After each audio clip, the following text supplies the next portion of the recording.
Hi, I'm Paris, and this week in the US, Instagram will start hiding likes. This has elicited a lot of strong response. Some people are really in favor of it, and some people are really against it.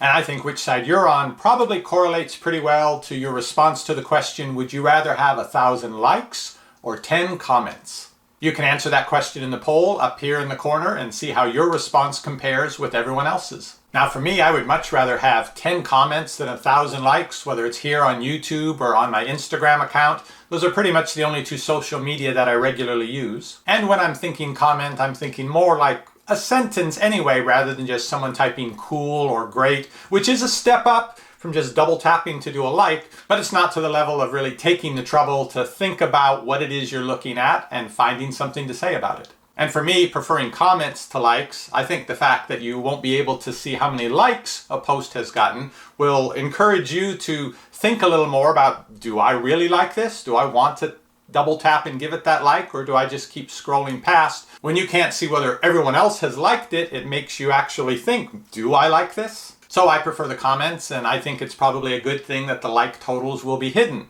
Now, my teenage daughter, I asked her the same question, and she thought about it for a couple of seconds and said, I'd rather have the 1,000 likes. She said comments are great, but likes are more of a concrete measure of success or popularity. And so she's not so sure that taking the likes view away from the post is actually such a good idea. Now, Instagram isn't going to stop you from being able to like posts, and the poster will still be able to see how many people liked their post. It's just that the average person going to that feed and looking down the list won't see how many likes any of the posts have gotten. A number of celebrities seem to be against this, which sort of makes sense since they're getting all the likes, but to my surprise, a number of people with smaller channels also don't want to have that public view of how many likes a post has gotten taken away. Now, in terms of it being a self-esteem or validation thing, which is what I think Instagram sees it being for smaller posters and thinks that may not be the most healthy thing, they can still see how many people liked their post, and if you usually get 10 likes on your post, then you can see you're still getting 10, then you can feel you're doing okay. But people seem to want everyone to know, hey, my post did get 10 likes. Even the smaller Instagrammers still feel there's value in having that number 10 likes out there with the post, that gives it more value to other people. Now, I don't follow that many people on Instagram. I think I try to keep it to about 50 or fewer. Otherwise, it takes too long to go through and see everything. I don't really feel like I can do it justice. So if I keep it to about 50, that's a manageable amount. If I open Instagram 2 or 3 times a day in a minute or so, since we're still doing likes, I can tap, tap, scroll, go through and give the obligatory likes to each photo.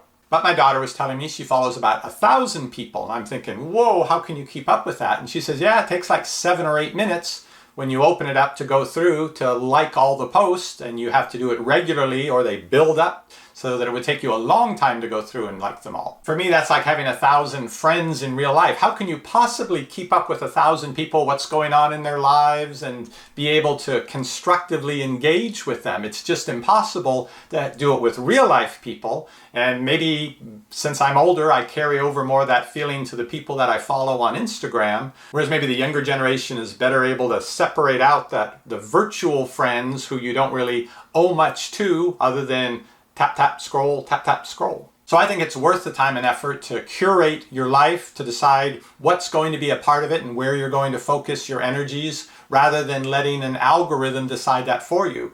The algorithm suggests, hey, you'll probably like this person and this person and this person, but I find they're almost always recommending people that are already very popular, just adding to their popularity. The same thing with the algorithm that decides which posts come up. It used to be, if you remember way back when, it used to be a chronological listing. So you would see every picture in the order it was posted. But then Instagram decided they would help you out, I guess in case you didn't have time to go through the whole list. And so they put the most important posts first, at least how they figured.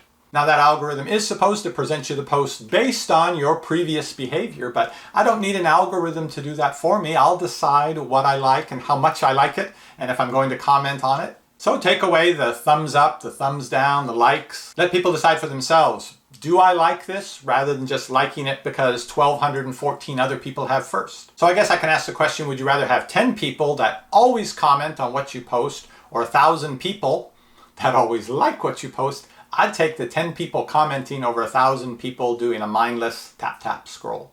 I'll post that question also in a poll up here in the corner. Or if you don't want to just click a little radio button to choose one of the options, you can also comment down below. See you on the next video.